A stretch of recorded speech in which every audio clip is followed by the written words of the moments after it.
this one up? We did this one last time? We gotta read that one. Yeah, we did that one. Ridley's up here. Hold on, let me get Ridley. Did we do? Wait a second. We're recording. Just say hi. Just say yo. What? Just say hi. Wait a second. Okay, Let me get yeah. Ridley. Why are there so many people saying hi already? I'm not ready. Ridley's up. Why is he here? Don't ask me. Look at my pants, everybody. What's up, everybody? Ridley, over here. Got cool pants. This side. Yeah, we're still to answer. I need my hat in the picture. I'm Judge James. My face is covered in gum. I'm Judge James. Oh, I'm Judge James. And Ridley's down here, and you can't see him. Oh, well. And this is Living for Crits. And, yeah, tonight's a hot mess. What? My hair looks funny. Let's see. Who's up here? Lex is here. Greg is here. Eric's here. Keith is here. What's up, everybody? Kind of a challenging night for us tonight. Uh-huh. There's some stuff on pause until next week. And I didn't finish in getting us switched downstairs yet. Actually, I kind of did, but I kind of didn't. I need to finish setting up Twitch with OBS on the new PC. I haven't done that yet, and we were late getting back from the production of Our World Stopped. 'Cause then the world stopped and it all with the drama club at Evie's school. It was not my school. And I'm still flipping cold, so I've got my Penn State hat on. Same hoodie as yesterday. I got my packs unplugged. Why'd you smell this earlier? Because it smells like a fire from the fire pits that were outside the musical. I should note early now that we are going to be delayed 1 week on our review of Nebin Pendlebrook's Perilous Pantry. And I'm sorry. Cooper has asked to be in that, and I do need to put some better show notes together for that, and we just didn't have time to do that. What are you talking about? We literally got back like an hour. Like, not even. Like an hour. And then I had to feed you. Mm-hmm. And then I had to have tea. Mm-hmm. And I'm still cold. Yeah. And Ridley's upstairs. Why are you here? I've got a hoodie on. I don't have proper show notes. Pants. Those are from last week. I know. We're going to kind of follow along with these show notes from last week and use these as like our... Whoa. As sort of like our... yeah, I know. Isn't that crazy? Where'd you go? I can do that. Where'd you I'm go? right there. Oh. I'm pulling up some stuff because there was a DCC Kickstarter I wanted to talk about. Look, this says grape soda on it. It does say grape soda on it. Look, I can hypnotize you. All right, I'll keep it there. Are you So hypnotized? anyway, everybody, let's do this, okay? Eric, yes, tea is quite important. Yes. We haven't seen Eric in a while. We haven't. You know? So back in the old days, back when we had actual in-person games. Once upon a time. Oh my gosh. Okay. Let's do some chatting. Bottles. It does. It's a bottle cap that opens bottles. Crazy. First off, I just want to say something here. Give one quick shout out here that I need to say. And earlier today, I ran my game. I'm sorry. Yesterday, I ran my session of Hole in the Sky by Brendan LaSalle, and I've definitely got to just thank all my players that were in that game. So in that game yesterday, it was what? What's so funny? Your face. Oh, I'm just kidding. So I want to thank Mark, Scott, Landon, Jen, Dev, and Rustin, and also my good friend Michael, who also donated because what our game was yesterday to this weekend was FlipCon Georgia, where we ran games to generate support and money for the campaigns, the Senate campaigns and the runoffs in Georgia for Raphael Warnock and John Ossoff. And our game raised $210. So we played DCC yesterday and raised $210. Just for one game? Just for my game, yeah. Wow. And we're still waiting to hear how the other games did. So hopefully we'll have, some big totals. And even if the games did, even if each game raised no more, I still have my glitter on my face. Even if each game raised $10 total, it's $10 that those campaigns didn't have. So just remember that, gaming really is a great way to generate money, not just for, political campaigns, but anything that you're trying to get some people excited about. This is true. So it was pretty cool. So thanks to you guys. I guess I'll kind of out of order here and just say the feature organization for good this week is we're still going to one more week plug their campaigns for. So make sure you check out those Senate campaigns. And yeah, Greg, politics is definitely so expensive, and Eric says every little bit helps. We are always on the hunt for other organizations to donate to. So if anyone out there thinks that they have something we should donate to that could, a great thing next should be something that can be international. We have some viewers that do watch occasionally that are from other countries, and they can't donate to American politics, obviously. So if anyone has any ideas for good sources for our feature organizations for good, we are all ears, And if you perhaps don't feel like you want to support something political, but you do want to have your money go somewhere, especially this holiday season, there's every local food bank could use money, could use some kind of donation in that front. I saw a thing about what food banks, like what they want to collect, and everyone seems to bring them the old canned peas and, boxed cornbread and the stuff that's been in your, the cans of chicken noodle soup and kind of the gross stuff. Remember that, food banks really do want to have food that you and I would want to eat too. And so to that end, money's great because it helps them decide what they're going to purchase and purchase in bulk. So that's always a good option. But, try to support locally where you can. All right. Look how dirty my glasses are. Like, it's unreal. Ew. I don't know how to clean them. I can't see. Do you have anything I can wipe them with? Not right now. I don't. Just put them on. I have a hoodie on. So let's talk a second about a really cool magical item that we came up with yesterday in our DCC game. We got a beatbox? No. What? I'm just going to share what this was. No, this is a whole thing. People have been sending questions saying they want... Well, we can beatbox one of the questions. No. They haven't given us items. But one of the magical items that I made up yesterday... People want the beatboxing. ...in my game was a magic shield of the two popes. One of the characters in the game rolled up his random DCC occupation was he was a Renaissance pope. So he came up with a shield of the two popes. And the shield gave all kinds of bonuses to armor class and reflex saves and stuff, but only for 2 hours and 6 minutes, which is the runtime of the two popes on Netflix. So it was a pretty cool magical item. Okay, you gotta talk with it. I beatbox it. I can't beatbox. I have to freestyle rap that. Yeah, go. Ready? 5, 6, 7, 8. Yesterday, I gave out a shield of the two popes. It was the kind of gear that gave all the PCs lots of hope, which doesn't work in Dungeon Crawl Classics, really. Typically, all my monsters will kill you evilly. I can't do this to them. You're jamming. Doesn't work for me. Okay, like that, I'll do a different one. That's not even the same beat. No, definitely don't bang with the microphone. Let's move on to the next segment of the show. Oh my God, Eli's here. Which is we're gonna talk about Look, it's Eli. I know, I see Eli's here. All right, we're gonna talk about Judge Evie Presides. Yeah. Okay. Which is when you guys get to send questions to dccjudgeevie@gmail.com. I do. Hey! Ooh! We got some questions for you. Time for That's my preferred head dance. Look at that. How do you do that? Wait, oh, my neck just you just go like this, and then Right. you keep your head. You're essentially doing this to your head, but you're moving your body. So it's. But I'm kind of going off kilter. All right, read the questions. So it was over my head. We had 12 viewers at once, and they all left. No. Questions. Eric already said the train has left the tracks.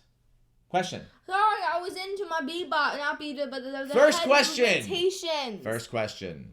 This one is from Greg, and it is titled Beatboxing. Okay. And it says, I've been working on a campaign with the characters are members of an organization where they're mapping every corner of the multiverse. Part of the development involved creating a number of unusual magic items similar to ciphers. If you plan to beatbox magic items, I could send you a few of them. That was all Greg's question. You know what, Greg? Send us a magical item. Make a note that should be beatboxed, and we will do a beatbox magical item by Greg. New section of the show. I'll make a note here that we will have after Judge Evie presides next time. We will have the no pressure, the beatboxed magical item by Greg. Yep. There we go. Now Greg must send us. Greg. Oh, look at that. Eric can't hear a word you're saying. So obviously you're just like... Maybe you should enunciate the words. Okay, I'm sorry. I'm working on the campaign. No, we're good. He's going to send us... He's going to send us the next item. Just do a better job then. It's a mole. I don't know. No, it's not. All right. It's something on my face. Next time she beatboxes, I'll take the microphone and put it in front of her. Hello. It's me. I've been wondering if after all these years you're bad to me. I like donuts, mac and cheese. They say the kale is antioxidants, but I'm anti-eat leafy greens. All right. Hello, cravings for some Next fries. question. I did one push-up. Next question. And I died. Next question. Sorry. Okay, this is from Brian, so must do another, You know, I'm pretty sure Brian actually isn't Australian. He's just in Australia. So don't feel the need to do this in an Australian accent. I'm going to do it again. Australian. And guess what? Brian has 2 emails, and they're both really long. Okay. G'day, Judge Evie and Judge James. Hope all is well. Flat of quarantine and... Wait, I already said this last week, I think. Yeah, do the next question. You're right. We did this one last week. Did we? Yep. No, we didn't. No, we didn't. Never mind. I'm trying to move Evie along here. We are out of quarantine and sweating like crazy. Heat wave in Australia. Over 100 in most places. Another question inspired by an RPG podcast I like. First, last, everything. What is the first RPG each of you played? What was the last RPG you played? And what is your current everything RPG, your favorite game above others? This is a bit hard to pick one and may change over time, but what would you say Dungeon Crawl Classics? Now? Yeah. Maybe there'll be some good contributions into the chat from folks watching live. Thank you, Brian. First, what's the first RPG we all played? I know what my first RPG was that I played. I don't know mine. Yes, you do. No, I don't. It was like, what was it? I was like 4 or 5. My first RPG I ever played was technically, we're going to go off the rails here, and it wasn't Dungeons & Dragons. It was a homebrewed game just called RPG. That's lame. It's my neighbor who would eventually teach us Dungeons & Dragons, had heard about Dungeons & Dragons, didn't own it yet, and wrote up a game called RPG. That's bad. So technically it's my first role-playing game, but really it's basic Dungeons & Dragons. Like Redbox, that version. The Redbox version from like the 80s. Nice. And the last one I played was Dungeon Crawl Classics. Nice. And my favorite's Dungeon Crawl Classics. It's really going into second favorite that makes it more challenging. But I'm not going to worry about that one. Well, I know the last one was DCC, but I don't know what my first game was. Your first game was Dungeons & Dragons 4th edition. Oh. You were like Nice. you were 5 years old and you had a D&D 4th edition character and you had no idea what to do. What was my name? I don't remember. You were like a pixie or something. That makes sense. And you had to I remember that we just told you to roll a die and that was it. It really wasn't that the first game you played where you were actually participating was actually basic D&D, the same game that was my first game. That's when you actually did more than just roll a die. When was that? That's when your mom was Eric the Cleric, remember? No. It was in your room. We played in your room. Oh, that one. It was like 2012. And it's on all of our thingy things? Your thingy things? Yeah, that one picture of us all in nightgowns. Yes, it's in one of those nightgown pictures. Mm-hmm. Yeah. Yeah. That was one. Dr. Moggs was Dragon Strike. Eric was original D&D 76, the 3 little brown books. There's brown books? There's red books. There's brown books? Or the red books are already discolored now? So that was the... Have we done this last week? That was the my first, my last, my everything. We didn't do this last week, right? About the player deaths? Mm-hmm. I don't think so. don't know. When it came 8 days ago. I think we did. No, we didn't. Let's see. The question is, have you had any player deaths beyond lower levels? No, I think we did this one. We did? You didn't. Read that question. Oh, okay. It's a good question. It's also from Brian. This was 8 days ago, but we didn't do it last week for some reason.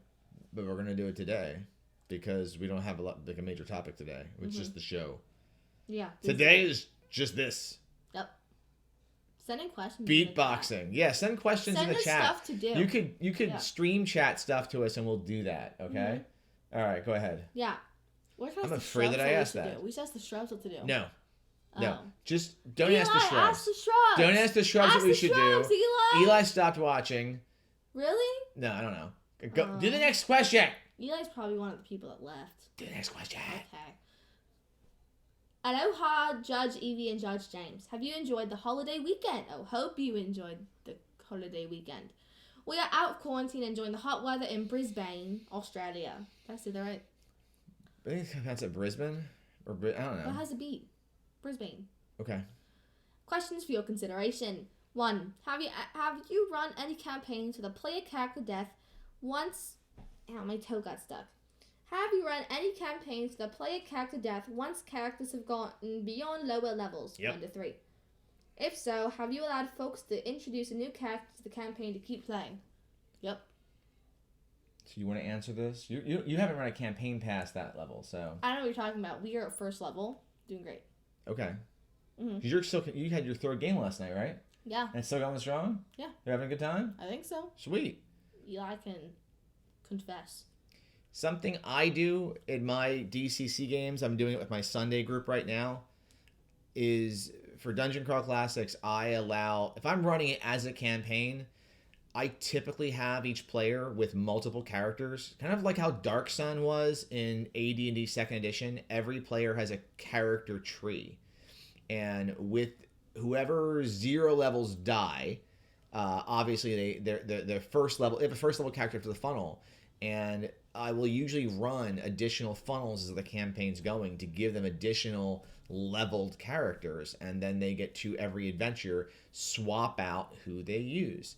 So in our awesome Purple Planet campaign, which is like 30 sessions long, eventually went to Purple Planet, and they were on 4th and 5th level, my friend Jonathan from Brazil, he was in our online campaign, and his character, Screaming Otto, was his warrior.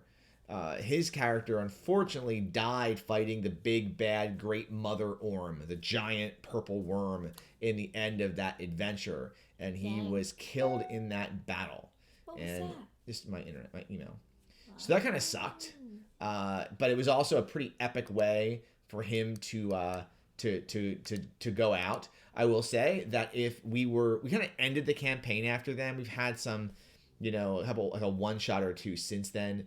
But if that player were to have a character tree in the next session, they just bring another character, one of the other characters from the tree over. Or so like how Justin took over for Agatha, whatever. Not Agatha. That was not Agatha. That was the other person. Yes. How Justin took over for Bab's character. I won. Right. Good question though. It can be tough when the DCC first of DCC characters above level 3 are hard to kill, but when they do, there's a lot invested in that character. It definitely you feel it. Good question. Next question. Next part of the question. Okay. Number 2. Have you played any good superhero RPGs? I used to play the TSR Marvel superhero game in the 80s, but have not played any Supers RPG since.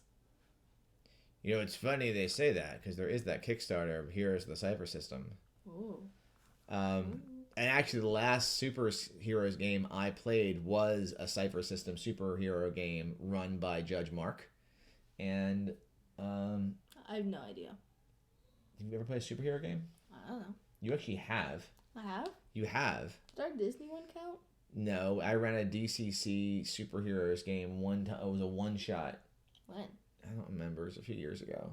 Nice. Supers aren't really our thing. They're kind of boring. Like, it's too, like, basic. How is it basic? Like, it's, like, basic. How does it... Okay, how does this approach basic territory? This may sound really bad, but if you're playing, like, an RPG, and all you're doing is, like, exploring, like, dungeons and stuff, that's so boring. Okay. It is. Okay. Yeah. Like, you need some spice, some flavor. If all you're doing is saving the day... Dr. Moggs asked, That's most 0 boring. levels killed in one sitting. I think I hit 30-something during Carnival of the Damned. But I was trying to move players through my table. Wait, which one? Was that the one I was helping with? Yeah, we hit like 30 deaths. Yeah, we did. Is this question over? No. Oh, there's more question here. Number 3. Brian's got more question. What things do you enjoy about MCC? Do you think it appeals to the kids ages 12 and up? Cheers. You answer the question. You haven't really Um, played much MCC though, have you? I mean, I've played it. Not Yeah. as much. You played 0 level funnels for it. That's it. Yeah. That's the dolphin game I ran. Yeah. I mean, it's kind of the same thing, just with mutants. Essentially. I like the mutations and the artifacts, so I tend to run my What's DC the big right- difference? of what? The difference between DCC and MCC, besides just the mutants. Like, there's not a big Artifacts work differently. You have to Oh. roll to understand them and it can explode and kill you. difference. Oh. But, like, And there's they're not... pieces That's, of like, technology. that's the biggest difference. The classes are different. And Yeah. there's 3 mutant classes. There's mutant, there's manimal, and there's plantient. But And essentially, it's the same thing, just with different people. it's very similar. Yeah. Mutations work kind of like spells. Artifacts work kind of like magic items that can be deadly but are also more powerful, and you need like batteries to run them. Nice. And all 4 human classes suck. Great. There's 4 human classes, and I think all 4 blow. There's sentinels, healers, shamans, and rovers, and I don't know how great. I don't know. I'm not a big fan of the MCC human characters. That's why I run MCC. I use MCC parts in DCC. But for more info on how I think about MCC, you can always listen to the Glowburn podcast, which is a great podcast that I'm one of the co-hosts on. So go listen to Glowburn. Oh, yeah, is that starting? Our episode 30 just released again. Wow. Released.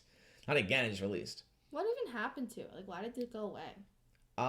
Because our last episode 30 that we recorded originally in February was all about pandemics. And it was kind of and then the real pandemic hit and we decided... Was it, like, on purpose? No one thought the pandemic would be quite as bad as it ended up being. So we did it on purpose. So there's a lot of stuff from The Stand, which is a Stephen King novel in there, and I gave stats for viruses and stuff. And then the actual pandemic hit, and it became a lot less funny. Kind of funny. So we didn't release it, and then we were all depressed. And then I think it was the Sunday after we found out that like Biden got elected and was like I was like, okay, I'm ready. The end of the world's pulling back a little bit. Yeah, it got a little real here, guys. All right. Let's see. Any other questions? Is that it? I think that's it. Well, Hey, let me check. you can always send your questions to That's dccjudgeev@gmail.com. Can't do that. Now, we aren't going to have a main section of the show today because we just kind of had it. We just kind of hung out for a bit here. And that's going to be this We week. already made it like 30 minutes. I know. This is it. We're good. We're good. So we're going to start wrapping things up here, and we're going to thank you all for joining us and stuff. Let's move into Kickstarter shout-outs. And I have something here a little different. So I just found this. There is an adventure called A Conspiracy of Ravens, a horror-based module for DCC RPG. It has 14 days to go. It's by Matt Robertson, and it is fully funded right now at $2,822. Evie, come play MC. Oh, Minecraft. Mm-hmm. I thought he was going to say come play MCC. No.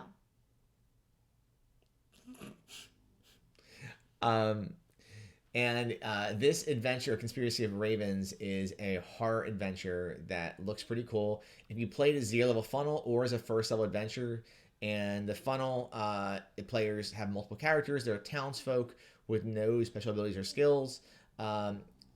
Or as a first level adventure, they have a class, and I don't know, the art looks pretty cool. I do enjoy the old school feel of the art that Matt shows, and the tiers are pretty reasonable. You know, the what? Release that here.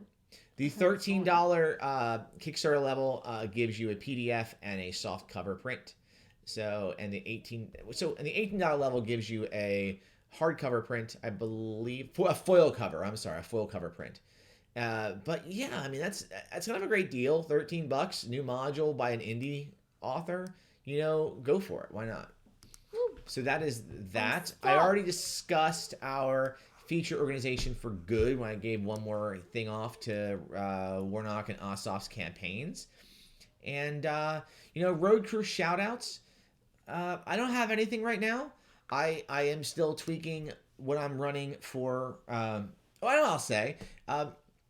If you like the show and you watch the show, we would love to run some games for people online. And I say I mean, I would probably do it.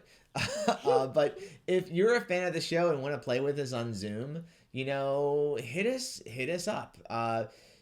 We'd be happy to. So hit dccjudgeevie@gmail.com. She'll send it over to me.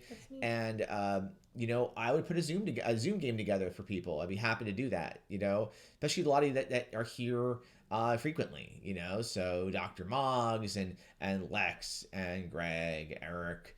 You know, I'm missing people here. Folks that come on the show. I mean, I've gamed with Lex, which was awesome.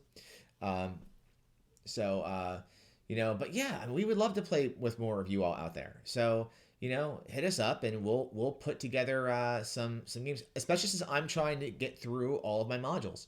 I do apologize. Also, I did not have the review this week of I was going to do on Thursday, Web of All Torment. Unfortunately, work got kind of crazy this week. So, especially with the you know, just folks being ill and just leave it there. But you know, fortunately, like our company, we're out there, you know, taking care of buildings that have been have infections and breakouts and stuff like that. So you know, we're very busy, and I just didn't have time. I got home late on Thursday, and I was a little burned out. So I don't even know if I'm gonna do a review this Thursday. So the next one's just gonna be Nebin Pendlebrook, and we're gonna settle with that, I think, for right now. So. Again, they got real. This is getting real. Got real. All right. So, where to find us elsewhere? Judge Evie, why don't you tell us about the Instagram account we don't use? At I Live for Crits on Twitter, Living for Crits on Instagram, and Search Living for Crits on YouTube. And to the people that are there right now, hi. If you're watching on YouTube, like, comment, and subscribe. Yeah, just do that. Dr. Moggs, I hear the Hobbit adventure. I did a review of the Strange Night at the Pint and Pony already. So I think if you look back, I think there is a review out there for that. So you can find out about that. All right. So next Sunday will be the Nebin Pendlebrook night. Until then, be safe, be healthy, be kind, and at that point, let's do our outro ASMR. Do you have one? Do I have one? Mm-hmm. I do. Do you have one? Yeah. Okay. I'm just going to say, on behalf of all of us that were playing games at FlipCon, thank you, Will Geller.